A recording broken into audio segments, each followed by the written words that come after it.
સાબરકાંઠા જિલ્લાના પ્રાંતિજ દેવી પૂજક સમાજ દ્વારા ચૈત્રી નવરાત્રી મહોત્સવની ઉત્સાહભેર ઉજવણી કરવામાં આવી હતી।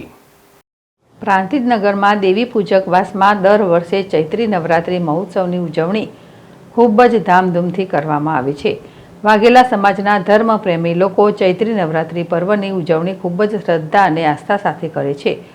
વિહત માતા, મેલડી માતા તેમજ સધી માતાની 9 દિવસ પૂજા અર્ચન તેમજ સેવા કરવામાં આવે છે।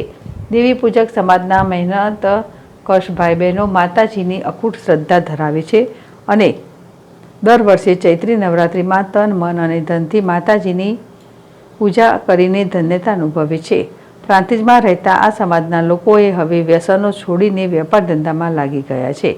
દરેક તહેવારો અને ઉત્સવમાં વિવિધ તહેવારોને અનુરૂપ ફટાકડા, પતંગ, દોરી, ખજૂર, હાયડા તેમજ ફૂલોની લારી ઉપરાંત ફરફરાદીની લારીઓમાં વેપાર કરીને સારી કમાણી કરી રહ્યા છે।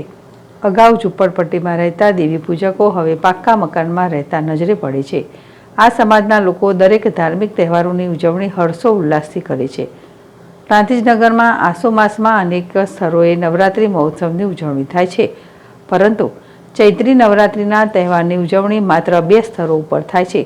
નાની ભાગોરમાં શ્રી વેરાઈ માતાના મંદિરે તેમજ દેવી પૂજક વાસમાં માતાજીના મંદિરે ખૂબ જ ધામધૂમથી ગરબા ગવાય છે। વાઘેલા સમાજના લોકો માથે માડવડી સાથે ગરબે ગાતા નજરે પડે છે અને મહિલાઓ પણ અતિ ઉત્સાહભેર માતાજીના ગરબા ગાઈને ધન્યતા અનુભવે છે। જીલ રાવલ, ZSTV, પ્રાંતિજ।